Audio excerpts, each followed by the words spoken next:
time. On today's episode of Big Time, the podcast brought to you by the Landscape Supply Center, we've got our UMFK Spotlight for Season 3, former UMFK basketball standout, and Howland Maine's very own Joe McCloskey on this week's episode of Big Time. Let's go.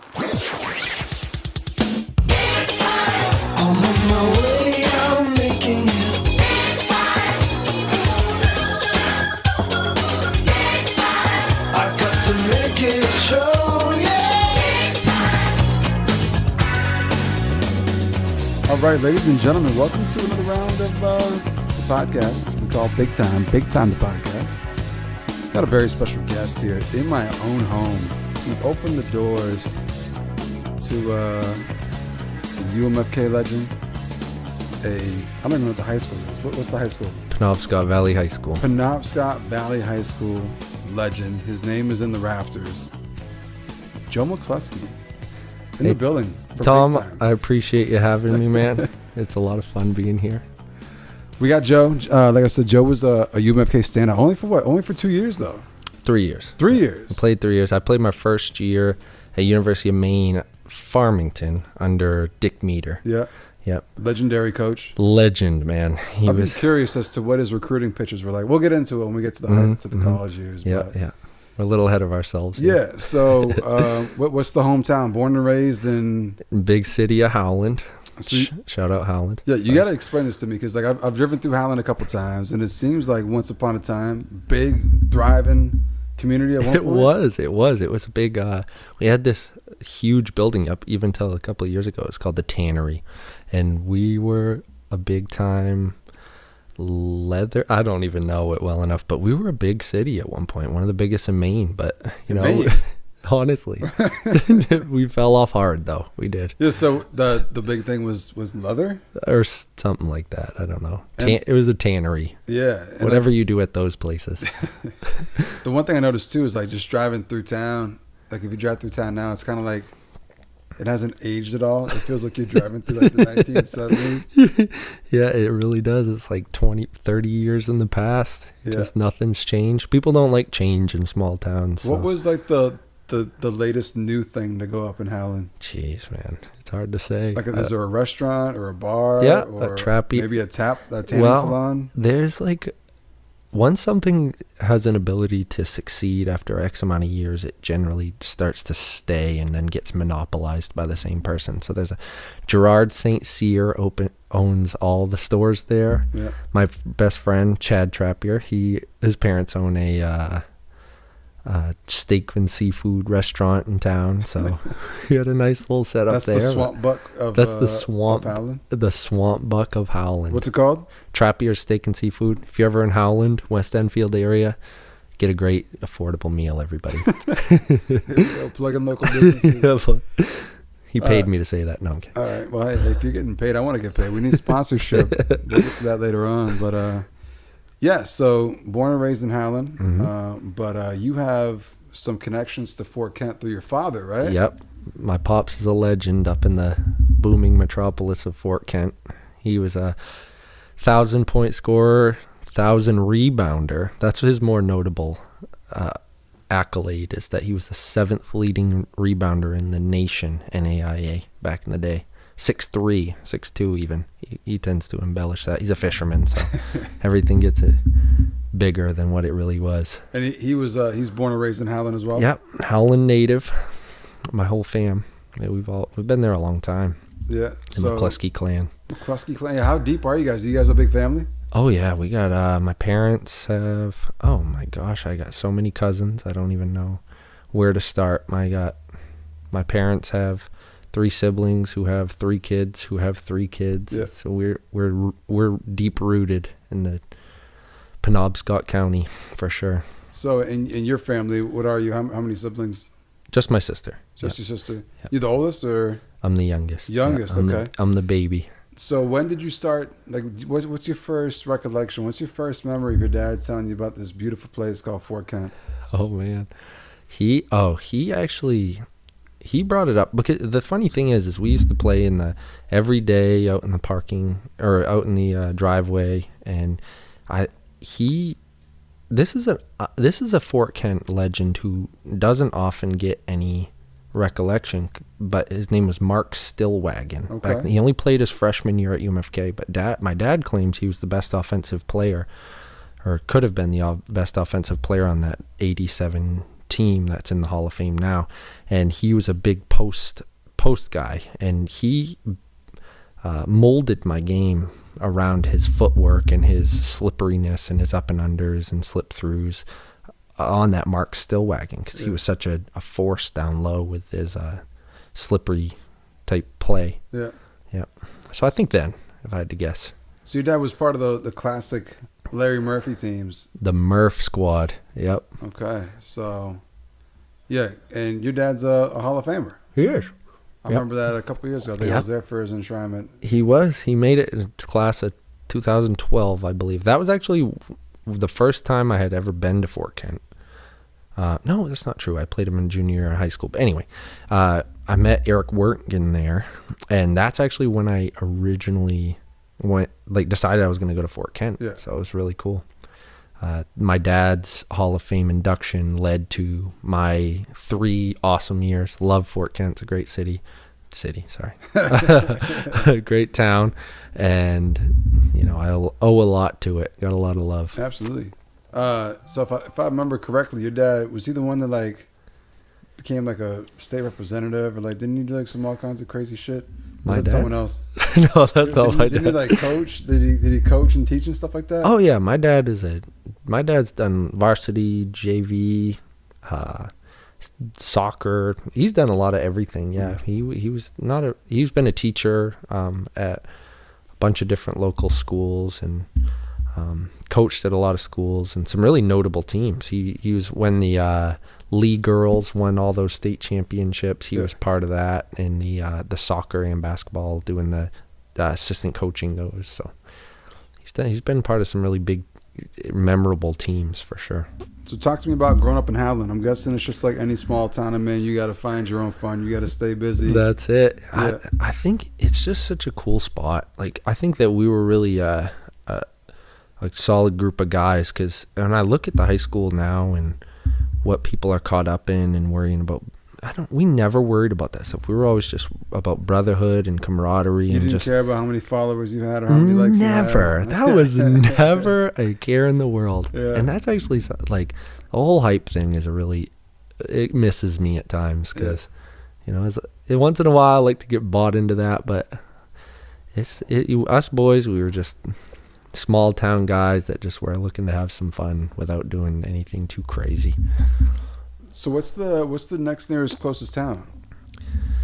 Oh man, you guys are kind of I know on the interstate it's Old Town, and then you hit Howland, and then it's nothing for a while. Yeah, it's Lincoln that way. But I mean, there are small outlying towns, West Enfield and stuff that you wouldn't necessarily know too much about. But so what was the athletic programs growing up at a very young age? Did you guys have a rec department and stuff like that? I mean, not really. Yeah, we played some Pee-wee stuff and Pee-wee sports, but it was never really too big. Played Little League baseball, and it's just kind of like anything else, Kids only play their sport in their season for the most part, and then outside of that, it's just not doing too much. But that was never it for me. I always, I always loved basketball. I loved baseball and all that. I played all that growing up, but it was really basketball took for me in 8th grade. I stopped playing the other sports, which I kind of regret, because I loved baseball and all that stuff. But I think allowing to focus on basketball a little more was good for me ultimately. Yeah. Were you the type that went to camps and stuff like that as a kid? Yeah. We went to camps as kids. But I actually did a lot with a couple other AJ Harris. I don't know if anyone. He was a great player. He won the first ever state. He was the best player on that Lee team when they won their first ever state championship. Yeah. He was great. Brian Russell, he was a great player from Milo, and we always played AAU basketball together, and we were the icebreakers back in the day. So how? What age did you start doing the AAU thing? I'd say like 6th grade, 5th grade. We really got going with basketball and loving that stuff, and really started caring about basketball and that. So we would always go down to that the sports arena in Saco, and we played with Bill. I can't remember our coach's name, but then I ultimately ended up playing for MBR with Carl Parker. Oh, and we always rivaled with the MB Nation with that Woody. What's his name? The guy who came under a lot of heat lately for treating his players all crazy. Did you hear about that? All that stuff? Yeah, he was our guy. What a jerk! He was always so mean to me. He was crazy. So you mentioned Milo. Milo's not too far from you guys. That was always our rivals, man.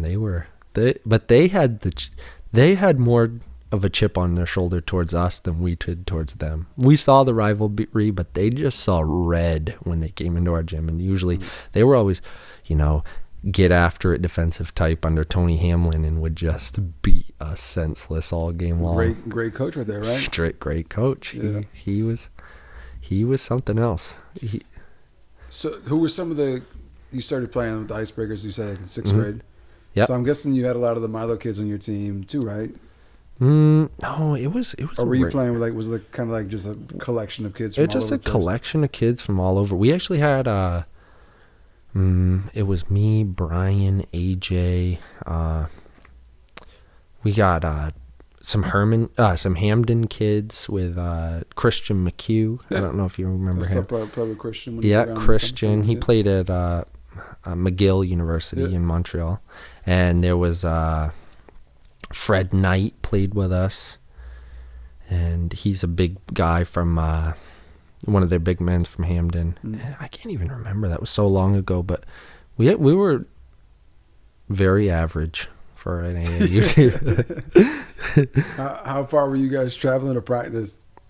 Well, at that point, it wasn't so bad because we had a lot of local guys, and we would just used to go to Reedsbrook Middle School. But when I got into high school and started playing for MBR,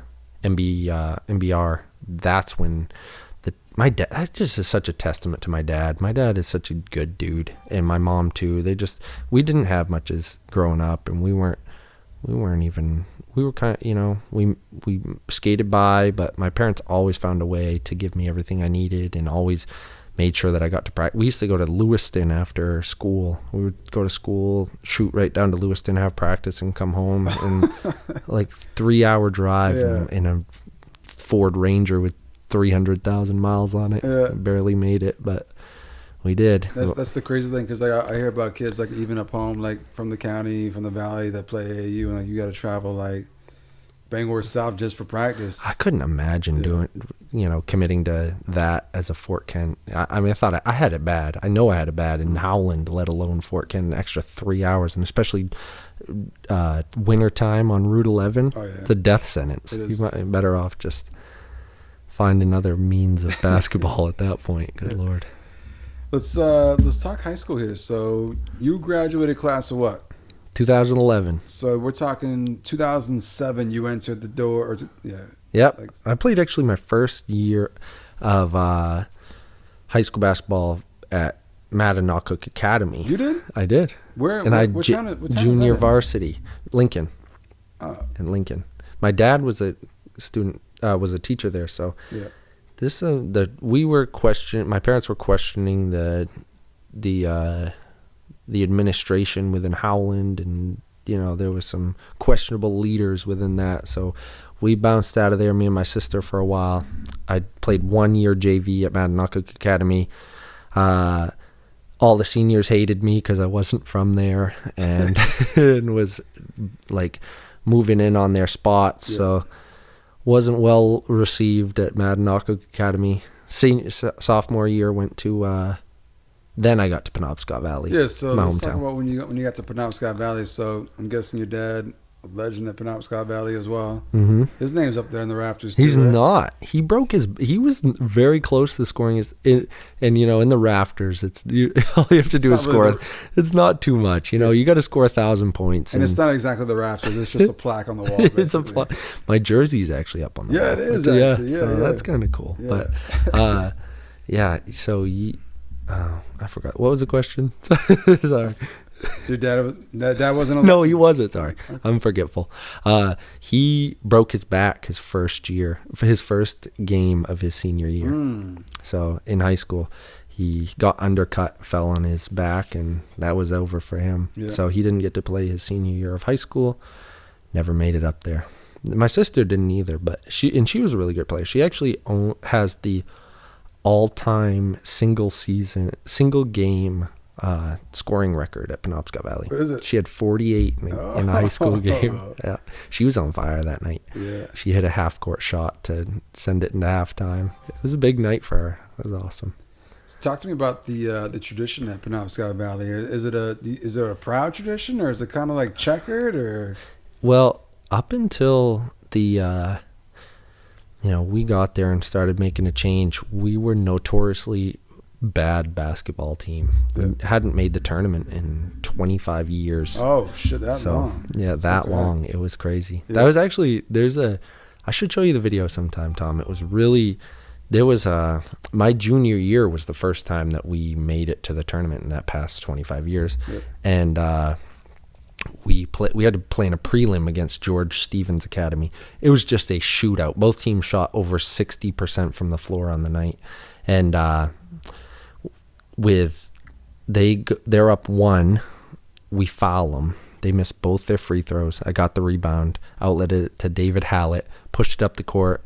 They fed me the ball. I spun baseline and got fouled, made the shot, some lucky shot. It was really crazy.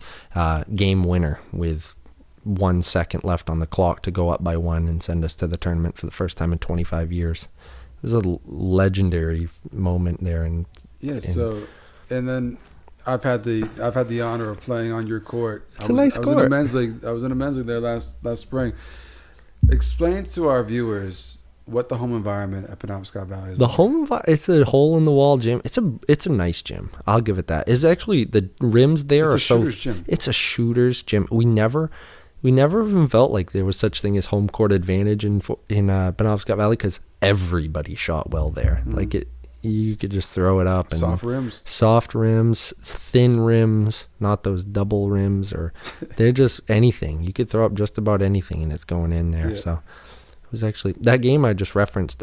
I ended up with 30 points, 17 rebounds, 0 of 10 from the free throw line in that game. That's not. I was a good free throw shooter too. Yeah. I don't know what happened Nerves. there, but got to me. Yeah. But we won. We know whatever. So sophomore year was your first year in varsity? Yep. When did you kind of come into your own? Because you're a fairly tall guy. You're what, 6'6", 6'7"? Yep, 6'7". So did you sprout late, or were you tall pretty early? I genuinely think that I was tall. I've been this height since I was 16 years old. Honestly, I've been, and I showed glimpses of being a good player in my sophomore year of high school, and had some big games here and there, and averaged a good amount of points my sophomore year. But it was I had 30 something in a couple games. But it was my junior year is really when it took over, and I started really kicking butt out on the court. But yeah, it took me a little while. I was a late bloomer. I always have been, I think. Yeah.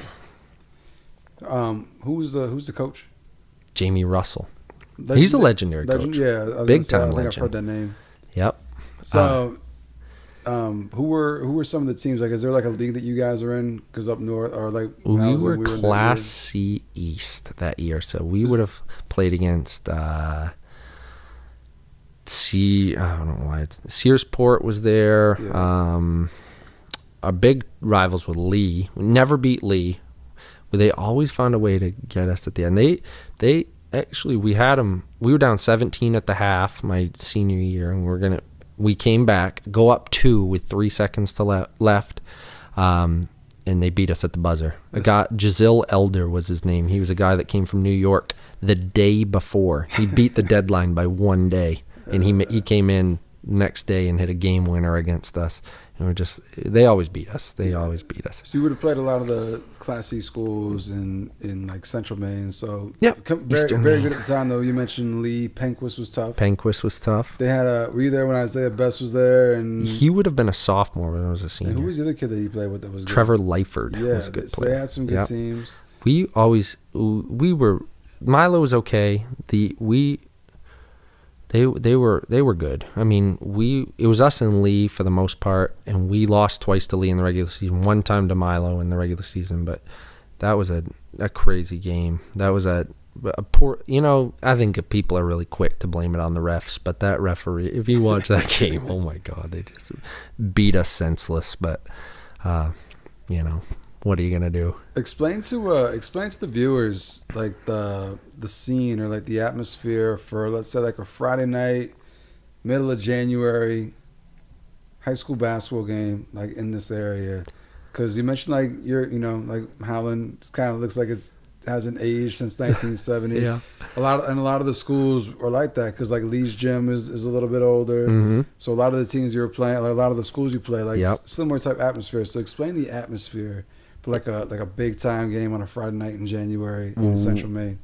Basketball was not popular for a long time, but when we started winning, that environment was electric. Standing room only every home game. We had a following after we started winning, and we went 15-3 my senior year. We got upset actually in the tournament, but we just had so many people there every single game, and it was just so deafening. It was awesome. It was the best thing you could possibly ask for. They loved basketball. I think every person loves a team that's winning. Exactly. It's easy to watch when when you're not frustrated, like, oh my gosh, come on. Yeah. We never had that. We were always pretty strong. You guys have a band? Kind of. We had a couple people. Like there was like half faculty. Yeah, it was like a 4-person band. Half of the faculty was playing, and so they actually invited some people out that could play instruments from the stands. They were doing everything to fill up this band. Cheerleaders? Yeah, we did. Actually, there was a pretty big following for cheerleading there in Howland. So we always had a pretty big following. I want to get the complete atmosphere. So what was the concession stand like? What were you guys selling on the concession stand? Oh my God. We have our athletic director is Gerald Hutchinson, and he is a money hungry man. He would hype us. He took every advantage that he could that year of us doing well. He used to sell like tickets before like a day before the game just to get him, like, he would hype it. He was good, he was good at what he did, but the concessions there, he would make the hot dogs, and he would go crazy. he would do anything to make a buck out of that. I know profits were up that year for him because he any chance he took to make some money, he definitely would do it. So you mentioned junior year was the year you guys kind of ended the streak and got back to the tournament. Yeah, so 11-7 that year. 11-7. I'm guessing you kind of came into your own. I'm guessing you were the best player on your team all throughout high school. I was, yep. Yeah. What were some of the highlights of that junior year? Because I'm guessing at that point you guys started beating teams you hadn't beaten in a long time. We did, yeah. We beat and you said you traveled to Fort Kent junior year. We did. We played against them. I forgot about that. Yeah, we played them. I can't remember any of their players, to be honest with you. No disrespect. He didn't play that. No, I played against him my senior year. They came to Howland. Okay. Yep. And he actually got in my head. I remember that because I had never played against. I had a not a great offensive game. We won pretty handily. Yeah.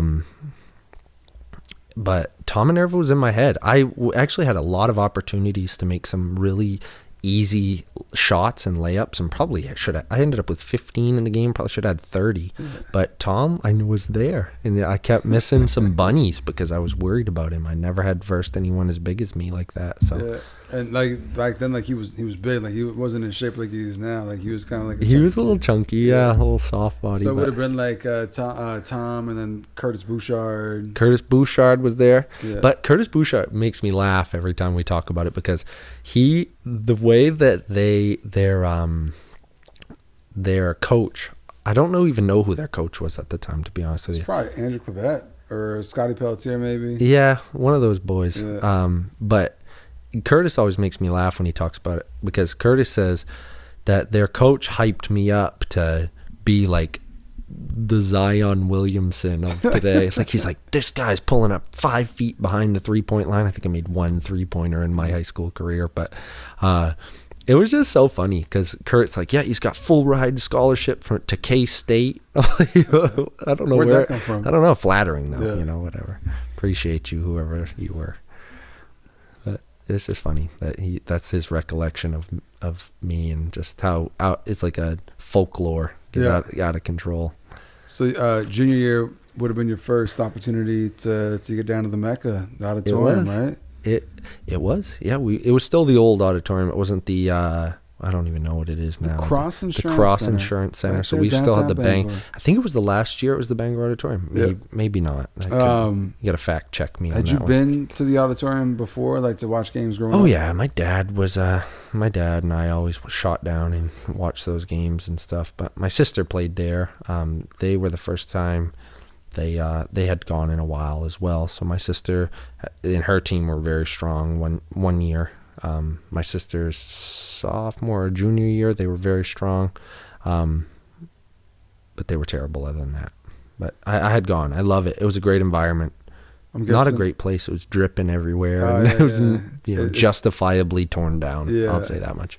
I'm guessing your fans traveled well. Yeah, oh yeah. We get the Howland moved as a squad in our couple of games.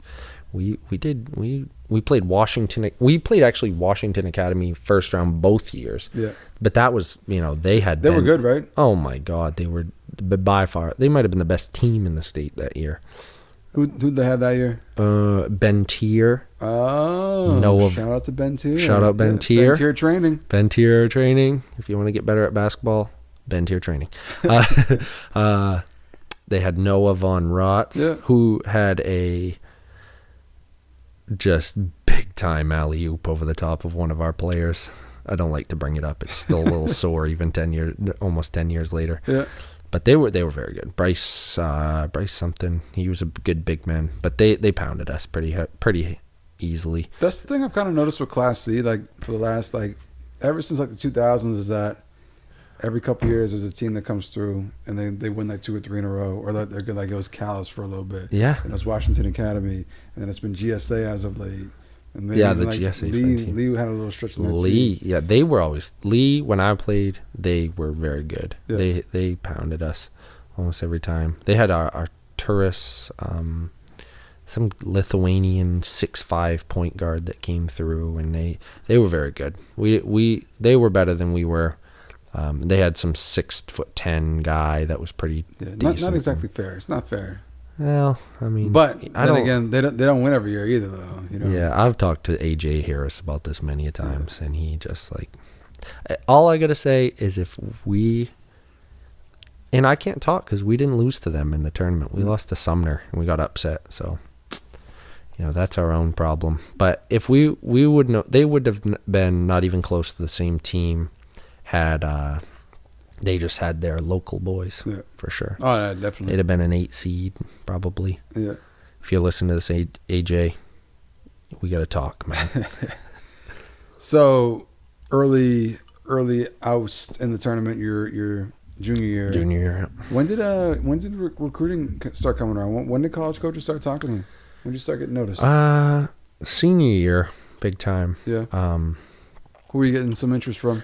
Pretty much every school in Maine, other than UMaine. Unity College? Not much. Actually, didn't hear from Unity CMCC? College. Not much of the community colleges. Warren Caruso with Husson. Yeah. My mom wouldn't let me play at Husson. No? She wasn't a huge Caruso fan. Sorry if this is...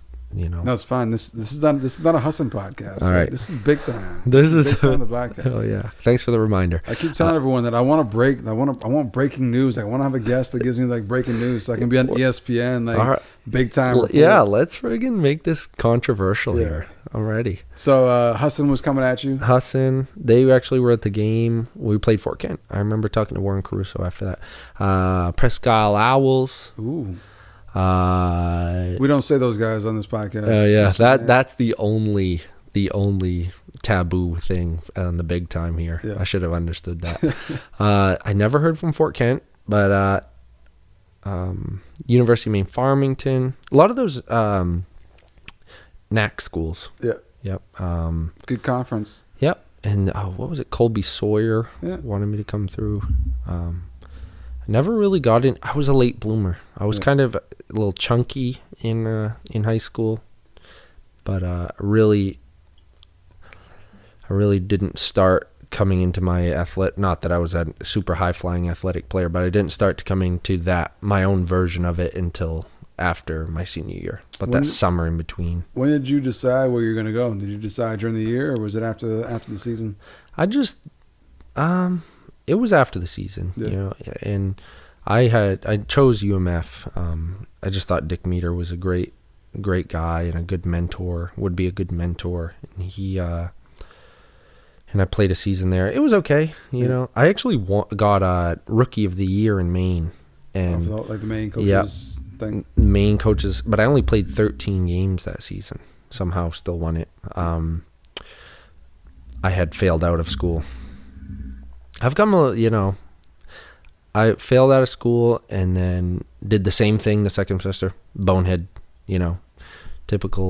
not typical, but anyway, I bounced back, start working, and then I bounced back and made it back got my grades right, took some class at the MCC, and then got back to Fort Kent, but it just wasn't a right fit for me, and I was focused on the wrong things. We're kind of jumping the gun here. Okay? I am. I'm out of control. We'll get back to Farmington in a second here, but let's go back to senior year. So you mentioned, 15-3?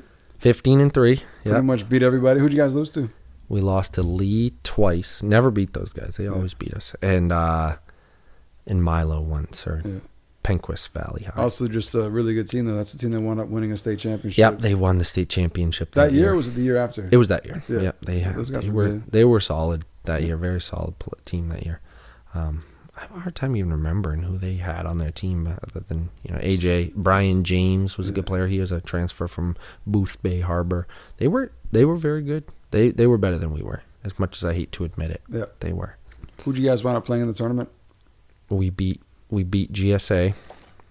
We beat not GSA. Sorry, Washington Academy. We got them a second year in a row, but we were better than them this year. And then we played against Sumner, and they just were guard heavy. Ugh. We were not good. Sumner, right?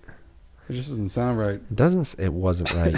We lost by 3 or 4, and we had a lot of players who were, for some reason, a strong sense of individuality came out of them that game. Like they wanted to be the man, and it had something we had never done all season long, and like limited paint touches, and I just don't know what people were thinking that game. We ended up losing, whatever, but we probably wouldn't have beat Lee that year in the next game regardless, but we should have at least beat them. They weren't even that good. Yeah.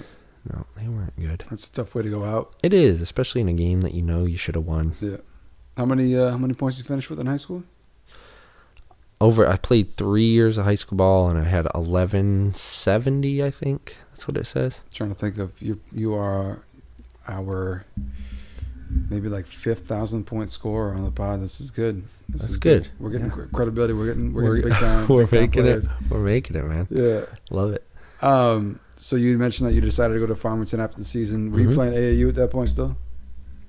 I played one I've actually played with Maine.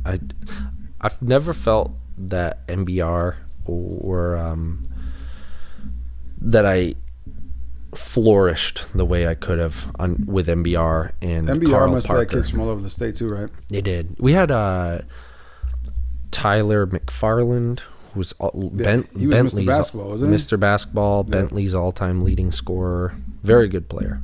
Yeah. Cam, what's his last name?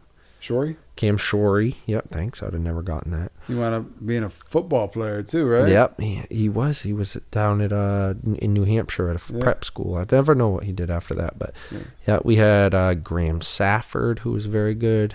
Keegan Basketball? No, he was runner up. He was in that top 3. It was him, Bo Leary. We had Bo Leary from Bo and Leary from, I can't remember where he was Edward from. Little? Yep, Edward Little.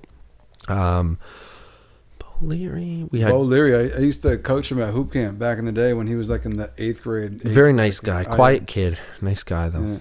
Yeah. We had Keegan Pieri, played at Bowdoin for 4 years, 1,000 point scorer. Great guy, great player. 6'6", small forward, highlight dunker. Yeah. He's a great off the backboard dunk over the top of somebody. It's like super famous. But he was good. We were strong. We always won the state championship in hoops by 20. We pounded Woody's team every time. It sounds like you guys were stacked. Oh, we were stacked. It was awesome. I'm guessing also made the McDonald's game too. Yep. I had 25 in that game. So. Did you get MVP? Oh yeah. Were you in the dunk contest? I should have. I don't know. I think I was intimidated by the Class A dunkers. Like I was a weirdo in high school. Who won the dunk contest that year? It was, I think, Tyler McFarland. I'd have won it if I'd have been in it. Yeah. I was just nervous. I don't know why. What would have been your dunk? I don't know. Probably 360 or throwing it off the backboard to myself. And I can see you doing that, or I can see you lobbing it up to yourself, taking off your jersey. That one, I did do that. I don't know one. why. That's what I'm thinking. No, that used to be my go-to when we were kids. I loved doing that one. That one was a good one. What was the highlight of McDonald's weekend? Because it's a pretty fun weekend, right? You get the banquet. Yeah, we got to meet cool stuff. We got to meet a bunch of people. The highlight though, would have been my last ever high school basketball game. So I stole the ball with 3 seconds left in the game. So my last ever play in high school basketball was an alley-oop over the top poster dunk over a guy. So to win the game? No, we were up 20. But it was just you want to dunk one more time before the game ends. So that was my last ever high school play. So I went out with a bang, a literal bang. Went out with a bang. So so when you guys had you guys practiced right the day before, a couple days before. Mm-hmm. We actually scrimmaged. Wasn't it just like CD versus AB?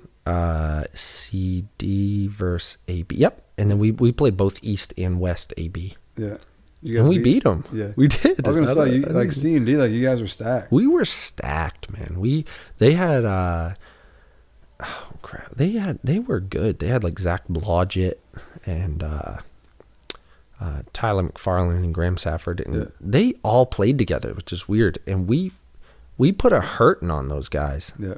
And then we did the same thing to C and D. So, and I think people are quick to do that with all sorts of like scoff at Division III basketball players, where you just got to understand what people, a late bloomer can come out of the woodworks and just be a dominant force. And I think that people are quick to scoff at D3 hoopers. If you didn't play D1, then you're not cool. And it's just all the hype. And you got to just take everything. There's good ball players everywhere. There is. I've seen some of the best players I've ever played against playing in the most obscure places you could ever say. But it's all about the hype train. Exactly. If you don't have someone advocating for you the right way, or even if you're over advocating for you, and you'll get the looks, but if you're even a good player and you're a great player and you don't get the looks, then it doesn't matter. Yeah.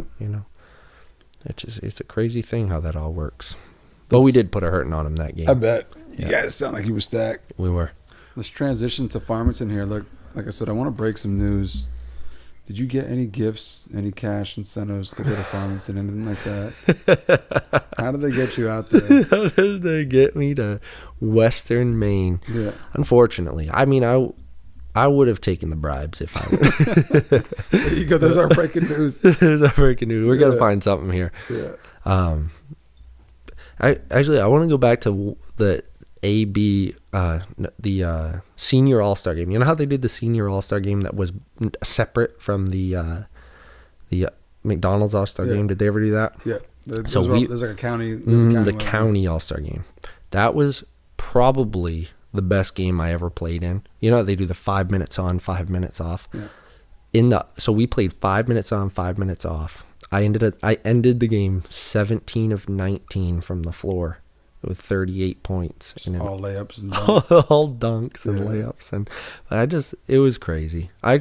They threw a ball out in front of me too far one time, and I threw it up over. I was running out of bounds, threw it scoop layup up over the backboard and made it in the game. I was just unconscious. Just one of those days. It was one of those days. You could throw up anything. It looked like a pool when I was shooting. But yeah, let's go Farmington. No bribes, unfortunately. Wish I could really throw some controversial stuff at us, but it's just a good atmosphere. How was the transition to playing college ball versus high school ball? I think it was great. I think I was a late bloomer and was ready for it big time. And I played great my first year of college. My first ever game, I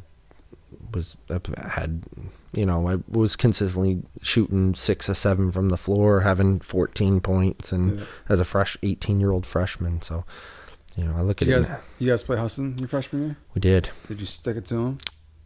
We beat them at Andrew Dickey had a huge.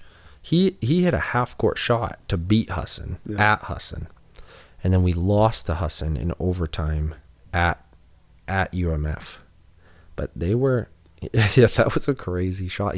Half-court shot beat him at the buzzer. Yeah. But it was. We were a good team. We were good. We were young. We were all sophomores, and if I'd have stayed there, we'd have been really strong for sure. But it wasn't a good fit for me. But they ended up being good. They had probably the best one.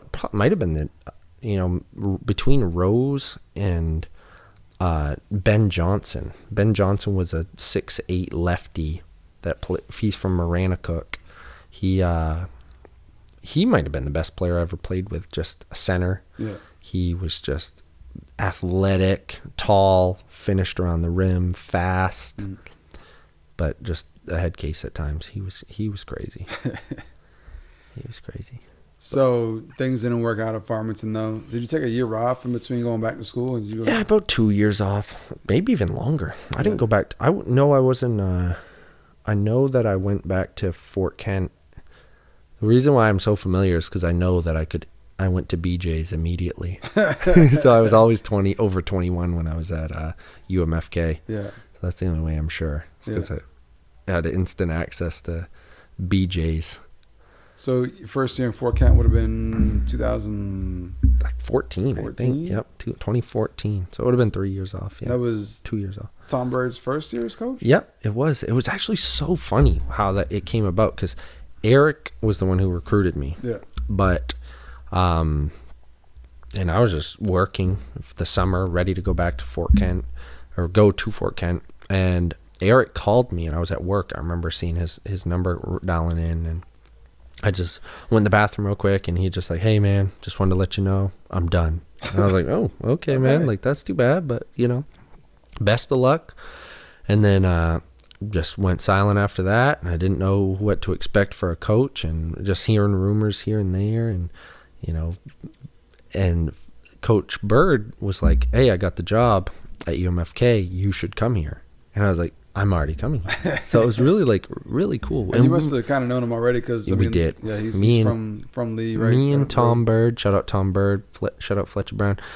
We go way back. Our families know each other. Lee's only 20 minutes from my house or so, and his uncle is somebody I keep referencing, AJ Harris. Randy Harris is a legend over in Lee. That's his uncle. So we had known each other always growing up. So you got up there in 2014, and Tom Bird takes over the program. Mm-hmm. And what was it like that first year? Oh, we were terrible. We definitely had to be expected, though. Some growing pains, man. We had we were really bad, but we played hard sometimes. Oh my God, we lost a bunch of games. I think we were like, man, I can't even remember. 11-11 maybe. I think we only had 22 games that first year, but 11-11 we won half. But a lot of teams that weren't very good we're still losing to. We got that was been the year we had Q Ali. He actually came. He almost didn't come. He came last second. Coach Bird didn't even recruit him. Yeah. But he was awesome. He was probably one of the best players on our team. He was a point guard. Fletcher was playing, right? Fletch was playing. Yeah. Marquise Glenn, Mauro Vicic. Marquise Glenn. Where's he from? Oakland. Okay. Yep. I still keep in touch with Marquise. Shout out Marquise. How you doing? Yeah. Q2. Keep in touch with him. So Marquise is pursuing a rap career right now. Nice. Yeah, he just came out with an album, so go check him out, everybody. I can't remember the name of the album. Sorry, Marquise. But yeah, he's doing great. All those guys are doing great. Just keep in touch with them. I think we had James Givens, Jeremy Bishop. We were just bad, but we played hard. We had a good time. We went a lot of cool places, and it was fun playing that. Actually, that was probably my highest scoring per game. Well, it's all relative to who you have around you, how many shots you get up and stuff. But I think I averaged 20 that year, and was my first year there. I was first team All-American and top 3 for the National Player of the Year my first year there. And did you guys make the tournament your first year? No. We didn't even make it our second year. That was the thing. What? We didn't. No. So what year did you guys beat UMaine? Was that your second year? My senior year. All right. So what happened? So my third year. So your junior year. My junior year was a blur, man. We really Tom started bringing in players. That's when we got Roosevelt was our first year. Yeah, I remember seeing Rose. He didn't have he played okay that year. You guys played at Husson, right? Is it the game you went fucking 13 for 15? Yeah, 15 of 20 from the floor. Yeah. Oh no, that was my senior year. Okay. But yeah, we beat them my junior year, and I had a huge game. Yeah, because remember that was the first time I saw Rose. I'm like, all right, this. Yeah, he was awesome that game for sure. But I don't know what was up with Rose. He was pretty on and off that year, but he had a problem for some reason he missed some wide open layups a lot his junior year. But that's something he'd tell you. So I'm not really feeling roasting him. Sorry, Rose. But he had glimpses of just being the man. Yeah. Oh my goodness! And our senior year he was awesome. But yeah, I had that junior year we actually beat Husson. We lost to Husson that game that you were referencing. Yeah. Our senior year. But we'll get to the senior year in a second. Yeah, we beat Husson that game by a couple, and I went 15 of 20 from the floor. Had a big dunk at the end where I got fouled and they didn't call it. The refs were against us big time that game too. I don't even remember who it was. Husson. They were. Oh my God, Husson! They are Husson just. There's that mentality. I honestly, just that entitled man. Sorry, Husson. Great gym though, right? Great gym to play in. I have every time I play there, I have a great game. Yeah. It's a great shooters gym. Yeah. They were awesome, but we beat them then, and probably had one of my best games ever there. Big dunk with a minute left to seal out the game. It was awesome. So you didn't make the tournament junior year either. Mm-mm. I'm guessing you guys. We just made it. We were 11th out of 10 teams going. So yeah, but I'm guessing the win-loss record a little bit better that year. 20-10. Yep. We played a lot of games. Coach Bird just filled up the schedule our last 2 years. He was trying to play, and that's not even counting preseason. We played almost 40 games both years. Can't complain there. I loved it. I was all about playing, as many games as possible. I love that about him. Let's get to senior year because there's a couple things we could touch on here. One, I talked to Tom about it on the episode. UMaine. What do you remember about that day? Because I was there. It was in the pit. It was a Saturday afternoon. It was. You want to talk about? You guys had more fans there than UMaine did. We did. They discounted us immediately because they just thought they were going to come and roll over us. They were a bunch of jerks. I'll tell you that much. What were you guys thinking? Were you honestly thinking we're going to come in and beat these guys? Or were we were going to beat them. Yeah, we knew. We had so much faith in ourselves. That was the beginning of the year, and actually, prior to that year was just an entire mentality shift and ultimate team buy-in from 99% of our players. Rose worked incredibly hard to make himself better. Who was the point guard you guys got? Bobby Sivington. Yeah. Bobby Sivington is a great player. Was a great player for us. Bobby. And great guy too. Do anything for him. But Rose was a stud that night. He had 30. He was by far the best player on the court that night. The UMaine guards could do nothing against him. He blew right past them like they were standing still. Got just dominated them defensively. He controlled the entire tempo, the entire game. But that they thought they were going to run us over. We knew we were going to win that game. There was an entire mentality shift, like I was telling you. Kind of we were ready to. We had national championship or bust mentality that year, and we were all bought in and doing everything we could. And I actually owe a lot to Kyle Fisher. Do you remember Kyle Fisher? Yeah. That guy changed my life big time. He, it went as far as the diet and nutrition, and we actually were on something called the ketogenic diet. And me and Fred got me started on it, but Fred Sanchez, shout out Fred Sanchez. We went to the next level with our diet, nutrition, exercise, and we had been. I never focused on those things, kind of a flabby guy, and me and Fred went to rocking 6-pack strong guys like nothing we'd ever had before. So it was really cool, and we finally got it right and focused, and it was our physically ready, mentally ready, and we just came in, guns blazing that year. So you guys start the season, beat UMaine. Beat UMaine to start the season. And then followed up with a loss at Husson, though. A loss at Husson. Yeah, that was a game where you were like 30 in the first half. 28 in the first half against Husson. I was lights out. That I had like 2 threes back. I wasn't much of a 3-point shooter. Good mid-range jump shooter, but hit 2 threes back to back. Just like, I don't know. It was every shot that I took just was going in and running the floor hard. But their bigs are really bad. They had some Zach something. He was kind of a chunky, bad basketball player. Yeah. Good guards though. They had Raheem Anderson, I think. Yeah, he was good. He gave us buckets that night. But we just played bad overall. I don't know what happened, but we might have been a bit of a hangover from the UMaine. It might have been. But yeah, I don't know, because they just had pounded Husson. Yeah. The night before. Like, it was like a little stretch. UMaine was probably pissed from after losing to you guys. They were going to take it out over the I think they took it out on Umpy. Yeah, that's it. Yeah. Right after they just beat Umpy by 50. Yeah. They went through a lot that year, though, UMaine. Like, one of their players, like, broke one of their other players' jaw in the locker room over some music or something. Yeah, they were it was tough. But I think their coaching is just, I'm going to throw shots at their coaches because they just and I think it also ultimately goes back to the fact that I was right down the street from UMaine and they never once took a look at me as a potential player of theirs, and they're going overseas and, all of these other places picking up players from everywhere. Can't get a solid season strung together, yet they won't even look at a local boy down the road. They just, the priority's in the wrong spot, can't get any W's, and so there's some resentment there.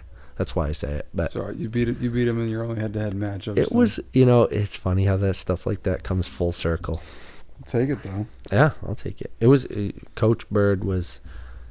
It was good for him. Like we loved him. Me and him especially went through some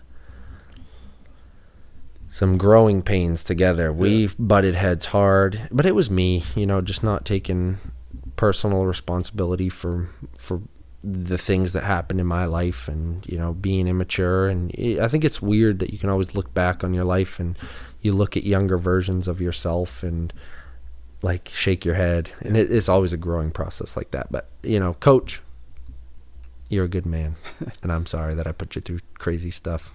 So you mentioned it was either national championship or bust. You guys made the tournament. We did. Got to what, semifinals? We made it to the semifinals. Yes. And then tough loss. Oh my, heartbreaking loss. That was the craziest game. That Illinois Tech team. We beat Dean College. That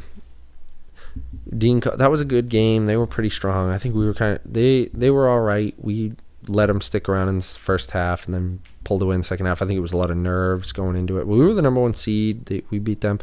Actually have the record for most shot attempts taken in the national tournament in one game. Yeah. How many? I don't even want to say it. I think 28 or 29. How many did you make? I think it was terrible. It was 11 of 28. So Russell Westbrook stat line. It was some Russell Westbrook stat line. The refs, Coach Bird would attest for this. I got a lot of my own offensive rebounds, and they wouldn't blow the whistle. And I just kept firing, getting hacked, and just get my own rebound. And, I should have just understood that and realized, hey, maybe you should probably kick it out. Yeah. I missed, I shot even worse in the first half. Second half, I shot 70%. So that's how bad my first half was. Tough way to go out. Oh my gosh, Tom, that was a heartbreaking finish. We were up 20 at half in that game. Ooh. 20 points at halftime, but they were Is this the game where miss free throws? Missed free throws, really. Well, we'll just leave it at that. We don't want to go. I'm guessing We'll talk about it. I don't, he's over it, and everyone's over it because we were over it that day. Yeah. We were a team, and we were a brotherhood, and we loved each other. And even after something like that, it is what it is. But it's a great story, regardless. It's so those who don't know, we're gamed ahead to the national championship. We're up 20 at the half. They were just unconscious, just shooting some really, really great. And Bobby had played a good game that game. It was, it could have arguably been on other players who didn't show up the way they should have. Anyway, we ended up going into overtime. They made a shot with a couple seconds left. Then we went in. To be honest, I faded away on a jump shot, and we had a chance to win it. And I shouldn't have faded away. I should have gone to the rim, forced some contact, either got to the free throw line or made the shot. But I shot a fadeaway jump shot, and I don't know why I did. And even me and Coach Bird talked about it, and I was just like, stupid. And we ended up going overtime anyway.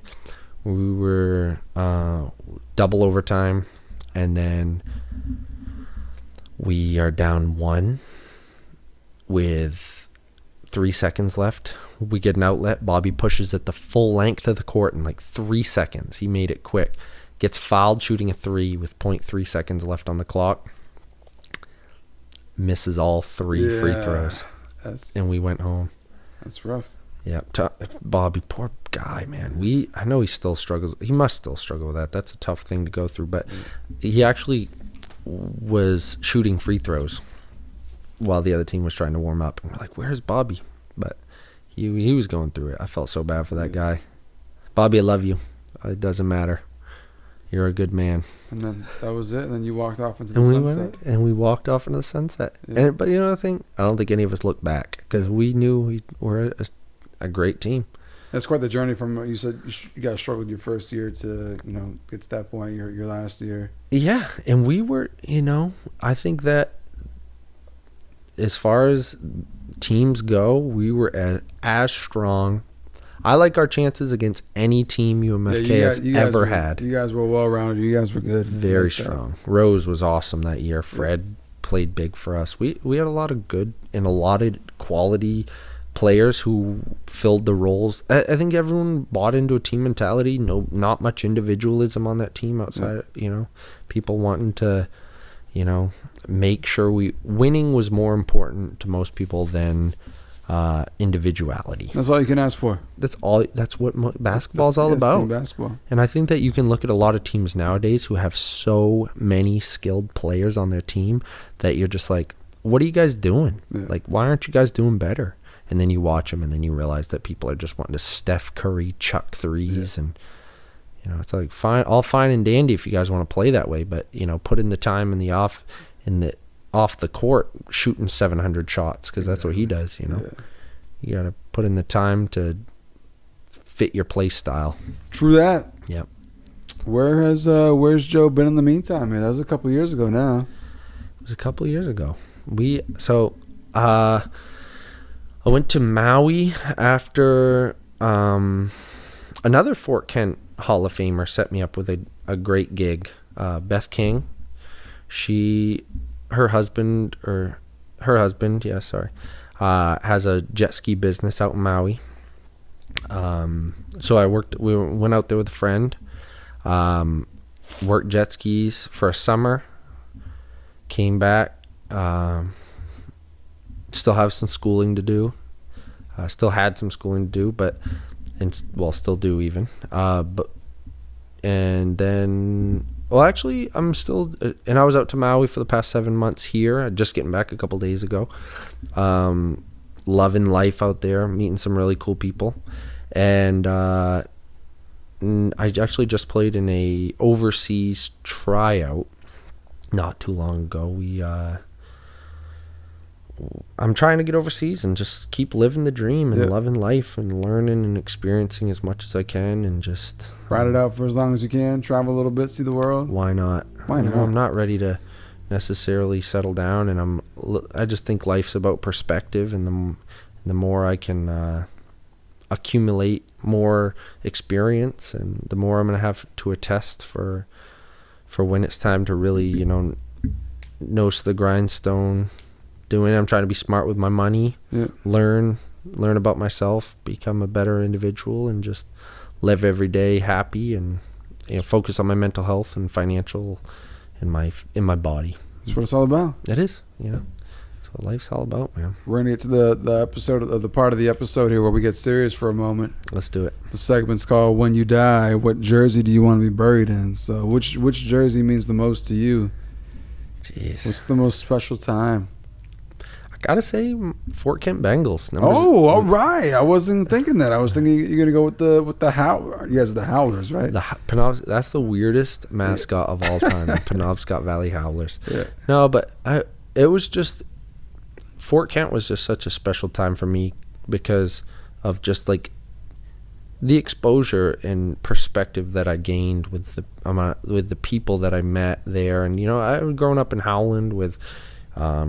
Very sheltered, not really knowing people, and then to go from that to just being one of the only white guys on the basketball team, and just a cultural melting pot of lots of people, and so it was really important to me. My first year I lived in Powell Hall, ended up my second year living with Fred Sanchez, Bronx, New York, Benson, and Q Ali. And from Oakland, Hayward, and being the only white guy just really opened my eyes up to what different people go through, and just I think it made me a significantly more tolerant person, and just opened my eyes to other perspectives, and made me just have love for everybody. And that it was so much deeper than basketball, and I just made some lifelong friends, and that. But I still love my high school friends, but just not the same in terms of individual growth with other people. The person I've become now, I've grown so much in the past since I've been to Fort Kent and I know that all those boys really attested to, or helped me get to where I'm at. It was awesome. And now you will forever identify yourself as a Bengal. A Fort Kent Bengal number 0. I like it. Yep. And also got the 1,000 points in college, right? I did. I ended up 1,700 points, including Farmington. So that's not bad. Not bad. And I should have been a better overall player, but I was always a very good scorer. Yeah, that's always my thing. That's all right. You can score. You score the ball. Scoring the ball. That's it's always for me. But yeah, I averaged 20 a game every year, roughly. So. Yeah. Yep, got a lot of love for Fort Kent Bengals. Shout out to Joe McCloskey. Thanks for having me, man. For coming through on Big Time. That's going to do it for this week's episode. Make sure that you go back and check out any episodes you may have missed on YouTube, iTunes, and now Spotify. We're on Spotify. Check us out there. And then while you're at it, check us out on social media, man. Facebook and Instagram. Big Time the Podcast. You can find us on both of those. All kinds of great stuff on both those outlets as well. Thank you for listening. Check us out next week. That is all. Good night to all.